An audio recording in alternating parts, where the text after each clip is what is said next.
Hello दोस्तों, welcome to क्वेर के education. तो आज मैं आप लोगों को एक्सप्लेन करने वाला हूँ द बेगर। जैसा कि आपको चैप्टर का नाम से ही पता चल रहा है, ये स्टोरी एक बेगर के बारे में है। इसमें बताया गया है कि बेगर का लाइफ कैसे चेंज होता है। तो आप लोग का बिना टाइम वेस्ट किए मैं सीधे स्टोरी को एक्सप्लेन करता हूँ। स्टोरी को एक्सप्लेन करने से पहले मैं आपको बता देता हूँ, इस स्टोरी में मेन 3 कैरेक्टर हैं। फर्स्ट द बेगर, जिसका नाम लॉस्कॉफ होता है।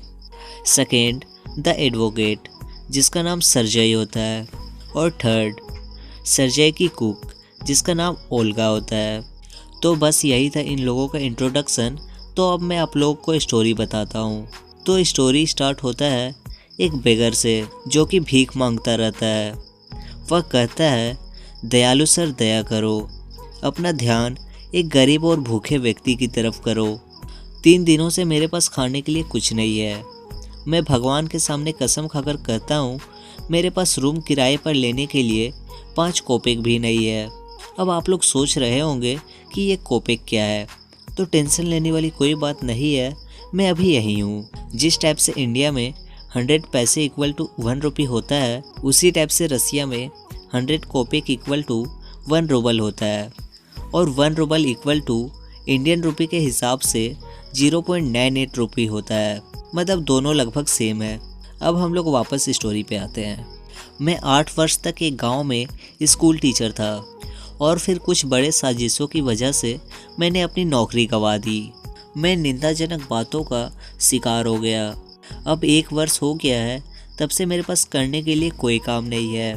बेगर के इतना कहने के बाद एडवोकेट सर्जई ने बेगर के फटे हुए ब्राउन कलर के ओवरकोट को देखा और उसकी निराश और शराबी आंखों को देखा।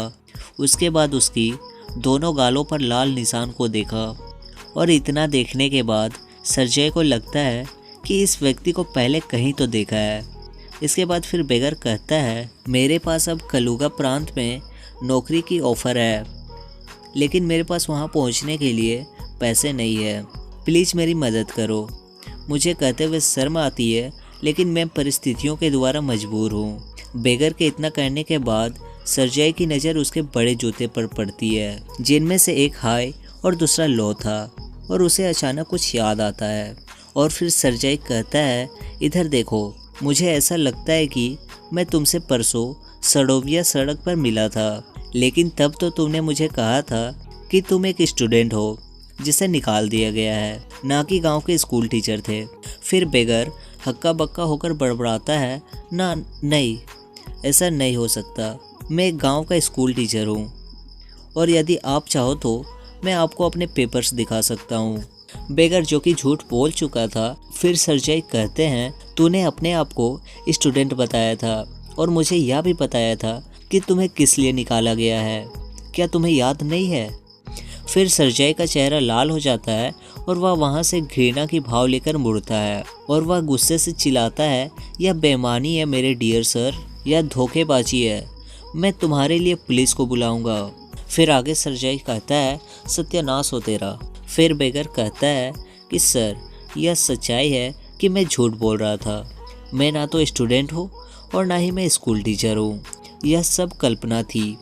पहले मैं रूसी समूह गाना में गाता था, और ड्रिंक करने की वजह से निकाल दिया गया था।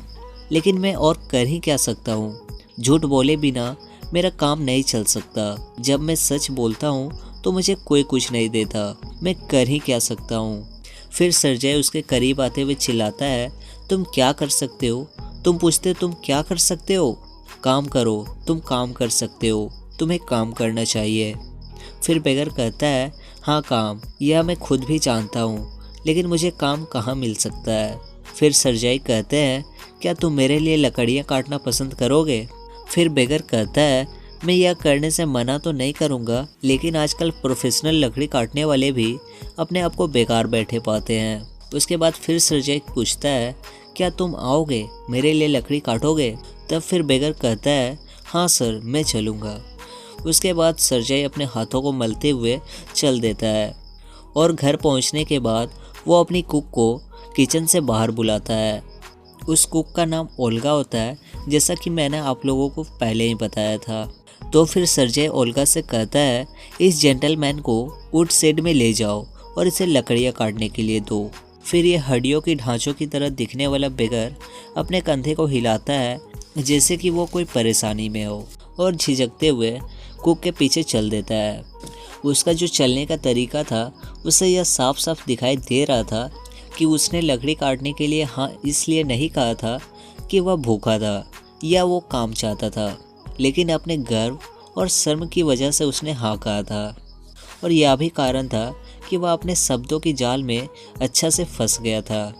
और यह भी साफ था कि उसकी शक्ति भी वोडका पीने की वजह से छीन हो गई थी और वह अनहेल्दी था और परिश्रम करने में उसकी जरा सा भी इच्छा नहीं थी। सर्जय जल्दी से डाइनिंग रूम में जाते हैं और वह खिड़कियों में से वुड शेड और उस हर चीज़ को जो आंगन में हो रही थी वह देख सकता था। खिड़की के पास खड़े होकर सर्जय ने कुक को बेगर को पिछले दरवाजे से आंगन में ले जाते हुए देखा और ओल्गा बेगर को गुस्से से देखती है और अपनी कोहनी से उसे एक तरफ धक्का देती है। फिर वुड शेड का ताला खोलती है और गुस्से से दरवाज़ा को बंद कर देती है। उसके बाद ओल्गा देखती है कि बेगर लकड़ी के गट्ठे पर बैठा हुआ है और अपने लाल गालों को अपनी मुट्ठियों पर टिकाकर विचार में खोया हुआ है। फिर ओल्गा कुल्हाड़ी को उसके पैरों के पास फेंकती है और गुस्से से थूकती है और ऐसा रिएक्शन देती है जिससे कि ऐसा लग रहा था कि वह उसे डांटना शुरू कर दी हो। बेगर ने अनिच्छा से एक लकड़ी के टुकड़े को अपनी तरफ खींचा और उसे अपने पैरों के बीच रखकर पूरा धीरे से कुल्हाड़ी से प्रहार करता है। लकड़ी का टुकड़ा हिलता है और नीचे गिर जाता है और फिर ऐसो कुल्हाड़ी से धीरे से ठकठकाता है जैसे कि उसे अपने बड़े जूते पर प्रहार होने या उंगली कट जाने का डर हो। लकड़ी का टुकड़ा फिर से ज़मीन में गिर जाता है। तब तक सर्जय का गुस्सा गायब हो जाता है और उसे अपने आप पर थोड़ा शर्म आता है क्योंकि उसने एक बिगड़े हुए शराबी को और बीमार व्यक्ति को सर्दी में घटिया काम पर लगा दिया था। इसके 1 घंटे के बाद ओल्गा ऐसो अंदर आती है और यह अनाउंस करती है कि सारी लकड़ियाँ कट चुकी है।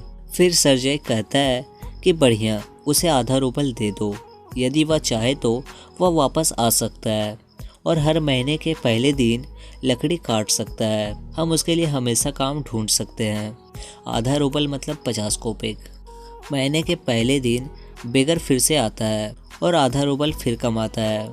हाँ, वह अपनी टांगों पर बहुत ही मुश्किल से खड़ा हो सकता था। उस दिन से वह प्रायः आंगन में दिखाई देता था और हर बार उसके लिए काम ढूंढ लिया जाता था।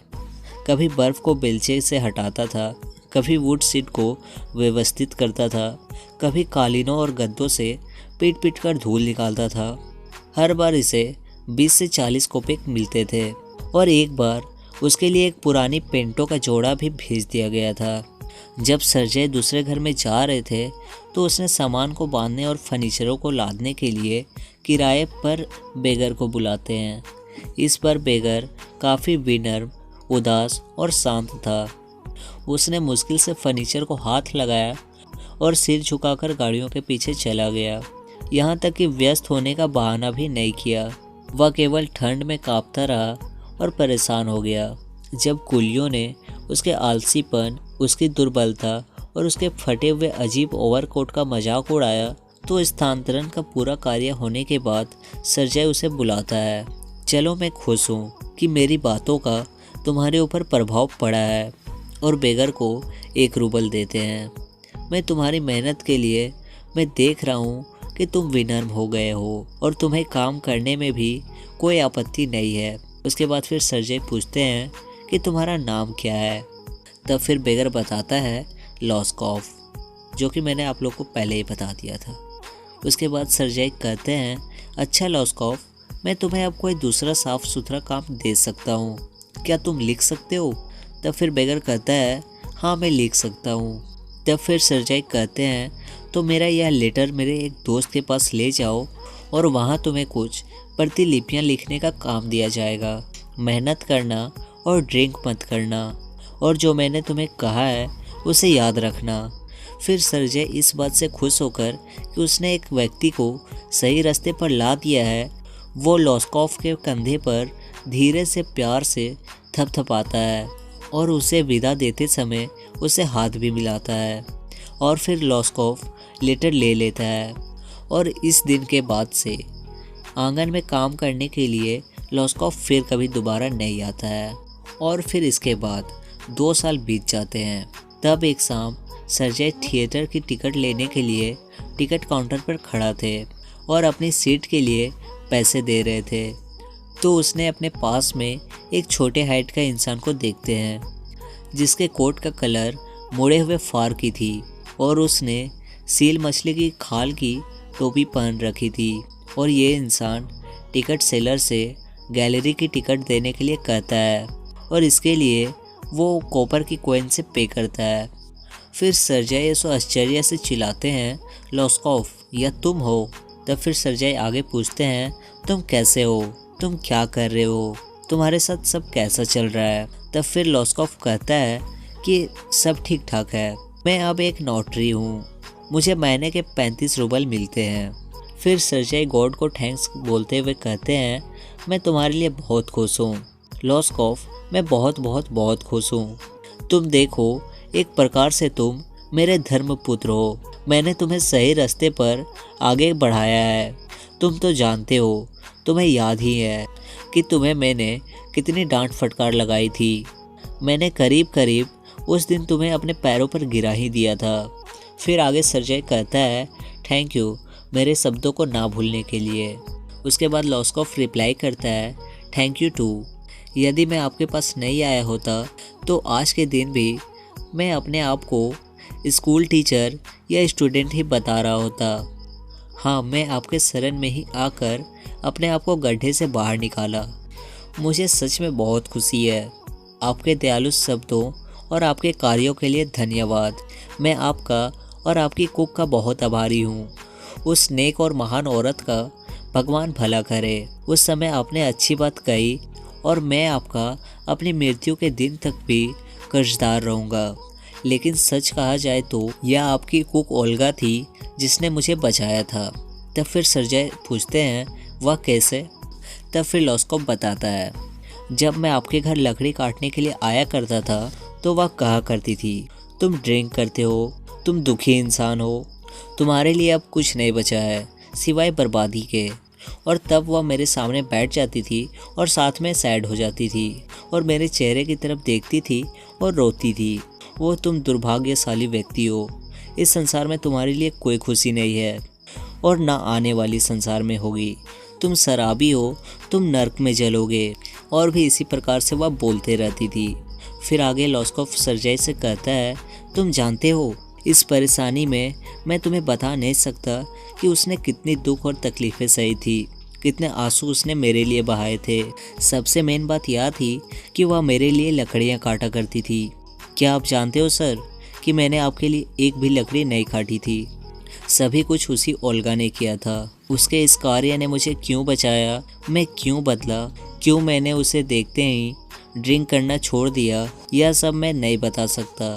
मैं केवल यह जानता हूँ कि उसके शब्द और महान कार्यों की वजह से मेरे हृदय में एक परिवर्तन हुआ और वह परिवर्तन ही मुझे सही रास्ते पर लाया है। मैं इसे कभी नहीं भूल सकता। उसके बाद लॉस्कॉफ कहता है, अब जाने का समय हो गया है, देखिए घंटी बज गई है।